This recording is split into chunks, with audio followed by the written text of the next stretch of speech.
대통령이 이제 귀의 총격 사건이 만들어지는 게 2024년 7월 13일이에요. 근데 기다렸다는 듯이 이틀 후에 4천억 원 가량을 선거 캠프에 투자를 하겠다고 선언을 합니다. 선견지명이 있지 않았으면 이런 일이 안 벌어지지 않았을까. 원래 머스크는 민주당 쪽 지지자였는데 네. 트럼프로 돌아서게 된 계기가 더 큰 딜을 이제 트럼프 쪽에서 오퍼를 하지 않았을까.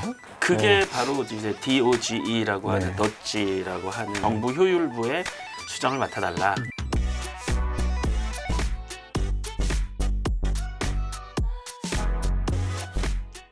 테크와 경제를 1+1으로 한 번에 배우는 시간, 테크 1타 강사 10번째 시간입니다.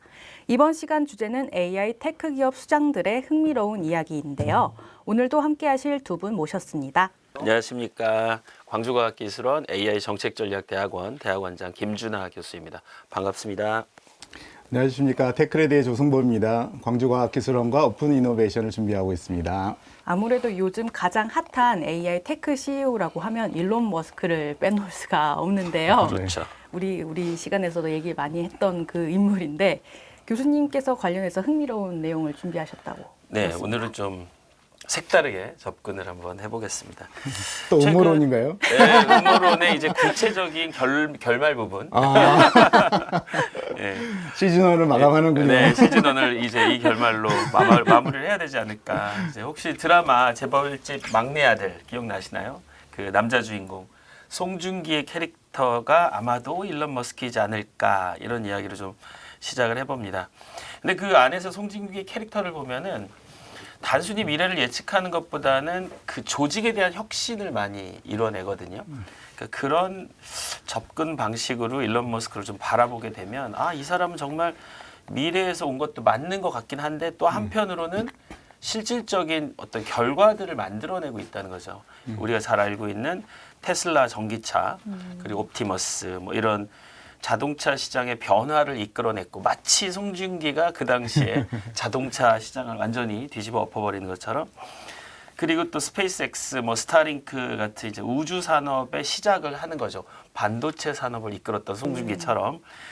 그리고 이제 트위터 인수를 통해 가지고 정보의 흐름, AI를 학습시키는 정보들을 다 모으는 거죠. 거기서 나오는 말뭉치들이 있잖아요. 트위터에 나오는 수많은 말뭉치들이 라지 랭귀지 모델, 트랜스폼 모델의 기본이 되는 거죠. 당시 사이가 좋았을 때, 샘 알트만하고 사이가 좋았을 때. 그리고 또 한 가지는 이제 뭐 음모론적 이야기이긴 하지만 트럼프 대통령이 이제 귀의 총격 사건이 만들어지는 게 2024년 7월 13일이에요. 근데 기다렸다는 듯이 이틀 후에 4천억 원 가량을 선거 캠프에 투자를 하겠다고 선언을 합니다. 이게 어마어마한 돈이기도 하지만 선견지명이 있지 않았으면 이런 일이 안 벌어지지 않았을까라고 하는 생각입니다. 그렇죠. 약간 리스크가 있을 수도 있죠. 한 곳에 올인을 그렇죠. 하면. 또 하나는 빅딜을 하지 않았을까요?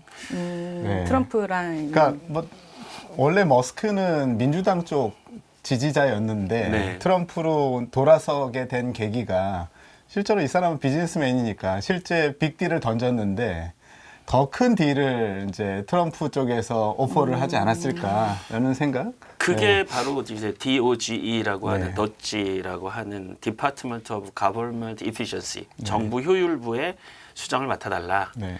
네가 뭘 하든지 간에 따라가겠다라고 한 트럼프의 촉과 일론 머스크의 트럼프의 젊었을 때 모습.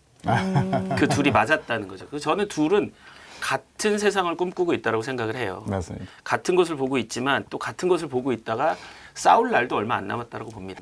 둘 다 이 사업가고 둘 다 남는 일만 하려고 하니까 이윤을 남겨야 되니까 맞습니다. 어느 시점에서 충돌을 할 텐데 그 빅딜이 바로 장관 임기 기간엔 같이 가자. 그게 그렇군요. 되지 않을까라고 생각을 합니다. 이거는 머스크가 미래의 세 가지를 알고 있었다라는 어떤 음모론적 접근으로 다시 정리를 해보면 AI와 자동화로 혁신된 정부를 이끌겠다. 그래서 미래에는 AI가 끌고 갈 것들이 뻔히 보이니까. 네. 또 하나는 우주 산업이라고 하는 거를 주구장창 주장하는 이유는 이 친구가 미래에 화성에서 오지 않았나 이런 얘기를 계속 해왔는데 제가 이제 여기저기 강의를 많이 하면서 화성에서 건물을 짓는 로봇 이런 것들이 개발이 되고 있거든요. 그래서 꾸준히 화성 이주를 강조하는 게 지구가 언제 이제 위험에 처했을 때 인류의 피난처를 만들어내야 되지 않나라는 유일무이하게 이걸 실천하는 사람이라고 생각을 합니다. 그리고 지구 안에서도 테슬라와 솔라시티. 솔라시티는 예전에 이제 에너지 회사였는데 이제 지금은 테슬라 에너지라고 이름을 바꿔서 화성 연료의 끝을 보고 태양광이나 이런 신재생 에너지로 앞으로 전력망 혁신 그리고 배터리를 새롭게 장착하는 그런 시장들로 지속 가능한 사회를 보는 좀 큰 그림이 있지 않았나 이런 생각을 합니다. 근데 이제 교수님 말씀하신 그런 여러 가지 이제 사업적 측면들을 좀 펼쳐봤을 때 일론 머스크가 왜 트럼프 정부에 들어갔을까? 지금 말하고 있는 여러 가지 교통, 에너지, 우주 이 모든 사업들은 다 규제 사업이고 네. 정부 규모의 사업이에요. 민간 기업이 할 수 있는 사업은 단 하나도 없습니다. 근데 이제 민간 기업이 뭐 국책 사업과 그에 버금가는 성장을 지금 만들어냈는데 이거를 지금은 제가 볼 때는 MVP, POC 단계라고 보면 이거를 실제 사업 단계로 점프업을 하려면 실제 결정권자가 돼야 되지 않을까라는 생각을 하는 거죠. 그 정확한 네. 예측이시고요. 지금 트럼프 대통령이 전 트럼프 대통령이 머스크를 선택한 이유는 미국의 생존 전략이라고 봐야 돼요. 왜냐하면 방금 말씀하신 대부분의 일들은 중국에서 하고 있어요. 맞습니다. 민간 기업이 할 수 없는 일을 중국 정부 자체가 민간 기업을 키워나가면서 주도해 나가기 때문에 AI라든가 또 태양광 패널이라든가 그리고 우주 산업 역시 중국이 상당히 앞서고 있습니다. 그리고 그게 미국과 거의 비등비등해지고 있는 상황인데 이때 민간의 투자가 민간의 전략가가 들어와서 미국을 다시 Make America Great Again이라고 하는 그죠. 마가라고 하는 다시 세계 최강국으로 만들려면 정부가 효율화가 돼야 되고 맞습니다. 기술 혁신 돼야 되고 우주 산업, 에너지 전환, AI, 정보 모든 게 다 균형을 잡아야 중국과 게임이 되고 이게 또 미래 미국 세대를 위한 새로운 전략이 될 수 있다고 생각을 하는 거죠. 맞습니다. 그래서 미국에서는 공동 정부라고도 해요. 민간과 공공의 공동 정부라고도 하고 First Body 그러죠. 네. First Body는 My First Body 일론 그리고 이런 사건들도 있었고. 근데 이제 질문이 우리 이수영 기자님께 질문이 지금 트럼프가 중국산 제품에 60% 관세 때리겠다라고 하고 그러면서 이제 정부 보조금, 전기차의 정부 보조금 이렇게 되면 일론 머스크는 사실 손해보는 경우가 될 거 아니에요. 어떻게 생각하세요? 미래를 위한 투자라고 하지 않을까요? 사업가입니다. 그러다 일단 일부 후퇴 뭐 이런 전략 그 있지 않을까요? 사업가입니다. 그런 거 없습니다. 둘 다 트럼프나 머스크나 둘 다 지르고 네. 그러니까 60% 관세 때리고 중국에서 서로 딜이 들어오면 그래 50으로 해줄게 이런 네. 스타일이에요. 둘 다. 네고 약간 포인트죠. 네고 포인트를 딱 잡고 시작하는 사람이라 네. 그래서 중국산 자동차가 사실상 미국에서 퇴출될 거로 보고 있어요. 지금 네. 트럼프가 1월 20일에 취임하자마자 그러니까 중국은 최대 긴장을 하고 있는 거죠. 근데 제 생각은 좀 다릅니다. 일론 머스크를 트럼프가 생각할 때는 중국은 무조건 관세를 때려서 우리한테 복종시켜야 돼라고 생각할지 모르겠지만 일론 머스크는 본인이 중국의 해결사가 되는 게 목적이지 않나라는 자기를 저의 원하도록 예, 찾도록. 음모론입니다. 현재 보면 상하이에 투자하는 거 알고 계시잖아요. 네네. 그 상하이에 기가 팩토리 상하이라고 하는 거를 투자를 해서 네. 올해만 해도 한 25만 대 생산량을 갖고 있어요. 테슬라 네. 전기차. 그러니까 중국 정부와 독특한 위치에 있는 사람이 누구지? 라고 하면서 트럼프는 일방적으로 지르고 중재를 할 사람이 이제 일론 머스크가 되지 않을까 해서 일론 머스크가 관세를 줄여주는 방법을 확보하는 거죠. 네. 예, 저의 음모론입니다. 근데 제 생각은 좀 거꾸로 좀 생각을 해보면 이렇게 강대강으로 치고받는 것도 되게 중요한데 위에서는 그렇게 하겠지만 실질적으로 물류 체인에서 보면 중국을 빼고서는 미국 경기가 성장할 수는 네, 없습니다. 맞아요. 맞아요. 그래서 이제 아까 말씀하셨듯이 테슬라가 지금 그 테슬라가 메가 팩토리를 상하이를 만든 다음에 현재까지 이렇게 십 아웃 한 자동차가 250만 대가 넘습니다. 테슬라만. 예. 근데 지금 생산대가 월 평균 8만 대를 생산한다는 네. 거예요. 한 달에. 네. 예, 근데 10만 대라고 치면 한 달 1년이면 120만 대 정도 하잖아요. 근데 현대차의 생산 능력이 167만 대밖에 안 됩니다.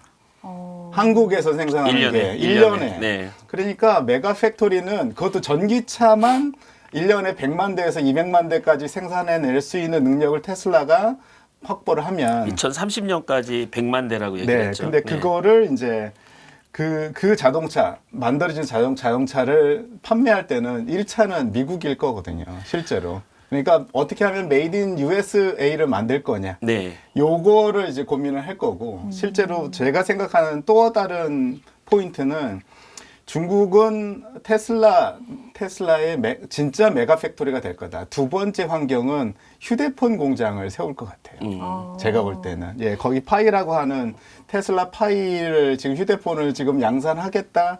그 다음에 한 600불 정도의 지금 AI가 완비된 폰을 만들고 테슬라 에어폰 나왔죠. 네, 그 다음에 5G, 6G 플러스 스타링크까지 위성통신까지 되는 폰을 저가에 판매하겠다라고 하는데 그걸 어디서 만들까요? OS는 네. 안드로이드 안 쓴다, 구글 거 허접해서 안 쓴다고 하면 네. 실제로 OS는 그러면 화웨이. 그 OS부터 메모리, 칩셋, 그다음에 모든 프로덕트까지 다 중국에서 생산하지 않을까? 그리고 중국에서 새로운 음모론이네요. 네, 그렇죠.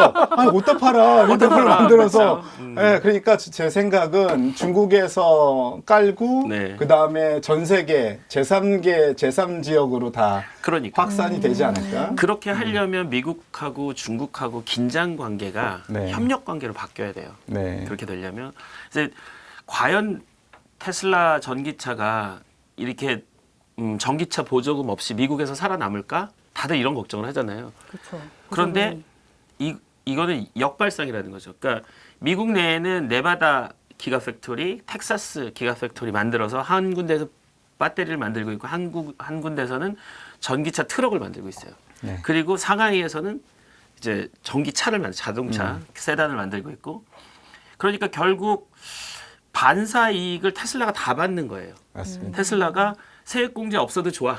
우리는 미국에서도 인기 좋고 중국에서도 인기 좋고 두 마리 토끼를 다 잡을 수 있는 효과가 지금 트럼프의 강대강 전략인 거죠. 맞습니다. 그 다음에 저는 반제품을 수입할 것 같아요.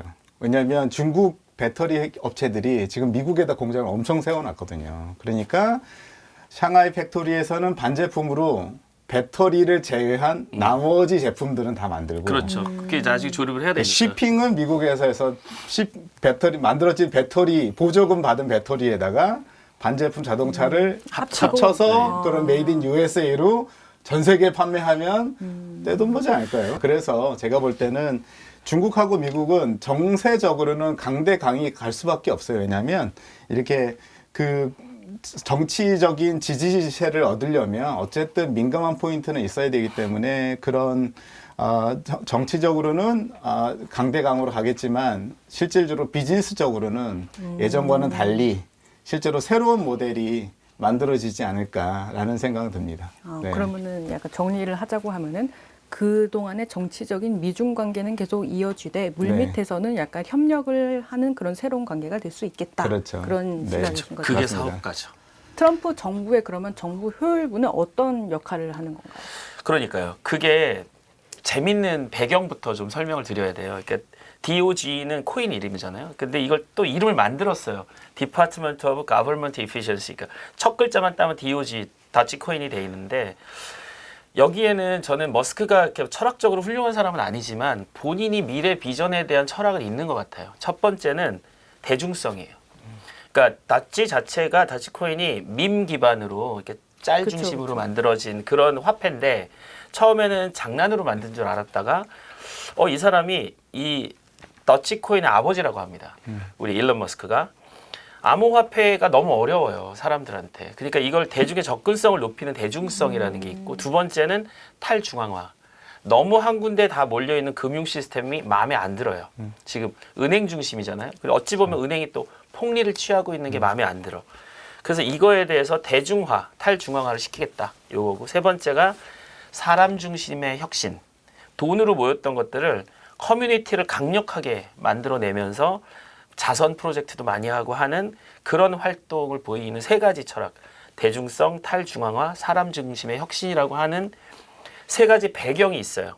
근데 그 배경에서 더치 코인을 띄우기 위한 배경들을 보면 되게 재밌어요. 그러니까 이 사람은 SNL 세러데이 나이트 라이브에 나와서 더치코인 갖고 농담 따먹기를 한 1시간 가까이 해요. 예, 홍보하러 간 거예요. 홍보하러. 그리고 스페이스 X를 자기가 띄울 때 우리는 앞으로 우주 갈 때 결제 코인은 더치코인으로 한다. 쓸 수밖에 없고. 그렇게 쓸 수밖에 없도록 계획을 발표해요. 그리고 세 번째는 우리 트위터하고 조만간 더치코인 이렇게 합병하면 결제 시스템 이 모든 통합은 더치가 할 거야. 통합하면 이런 소문 아닌 소문을 만들면서 더치코인을 뭐 2배, 3배까지 띄웁니다. 이렇게 그런 이 사람의 배경에 핵심 기술들이 들어있는 거죠. 그러니까 블록체인 자체가 밈 자체로 재밌게 끝나는 게 아니고 제도권으로 들어오게 만드는 거예요. 블록체인을, 그러니까 코인을 제도권으로 들어오게 만들면 어떤 일이 벌어지냐면 코인하고 달러가 배타적 관계잖아요. 지금 네. 코인은 무한 상승하고 있고 달러는 계속 지지부진하고 있잖아요. 얘네 둘이 보완적 관계가 됩니다. 제도권 안으로 들어오면. 맞습니다. 그래서 그 제도권 안에 들어오는 작업을 하지 않을까 이런 생각을 해보고 그렇게 되면 코인의 무한 상승은 불가해요. 맞습니다. 불가능해지고 선순환적 미래 예측 가능한 경제 순환이 만들어지는 거예요. 이게 첫 번째인 것 같고 이 역할의 첫 번째. 두 번째는 지금 뭐 AI는 한두 끝도 없이 지금 살 길을 찾아가고 있는데 이제 로보택시하고 옵티머스 지난 시간에 우리가 했던 것들이 얘네들이 직업을 없애는 방향으로 가는 게 아니고 새로운 직업을 만들어내는 거. 사실 지금은 노동이라고 하는 게 문서노동, 육체노동 중심으로 하고 있지만 그런 것들이 싹 사라질 기반은 정신노동으로 가게 돼 있고 지식기반 노동으로 가게 돼 있으니까 그럼 미국 내에서도 체질 개선이 필요한 거예요. 그러려면 얘네들이 대체를 하되 사람의 직업은 없애지 않는다. 대신 새로운 일자리를 창출하고 효율성을 극대화한다. 이걸 정책에 집어넣는 거예요. 맞습니다. 이 덧지라고 하는 이 정부 효율부가. 그리고 세 번째는 우주죠. 뭐니 해도 우주. 전 세계를 연결시키려고 스타링크는 만들어놨어요. 네. 그리고 이번에 우크라이나 전쟁 때도 가장 많이 사용했던 게 스타링크의 인터넷 공급이었잖아요. 네. 그러니까 이게 미국뿐만 아니라 전 세계의 인프라를 혁신하는 거예요. 인터넷 인프라를. 그래서 다시 디지털 경제가 어떻게 활성화되는지를 만들어내고 그게 이제 미국의 미래 먹거리라고 보는 거죠. 네. 우주 산업을 통한 그리고 이 스타링크를 통한 전 세계를 연결시키는 것. 하지만 둘이 이 트럼프하고 머스크는 성격이 비슷해서 사업적인 면에서 이 돌발성 그리고 투자 전략 이런 게 거의 비슷해요. 둘이. 네. 그러니까 오래가지 못할 거예요. 네, 요즘 미국 경제가 머스크 없이는 얘기가 안 되는 것 같습니다. 이런 비하인드를 얘기를 들으니까 재밌었던 것 같네요. 다음 시간은 이렇게 위상이 높아진 일론 머스크의 라이벌들에 대해서 얘기를 나눠보도록 하겠습니다. 감사합니다. 감사합니다. 네.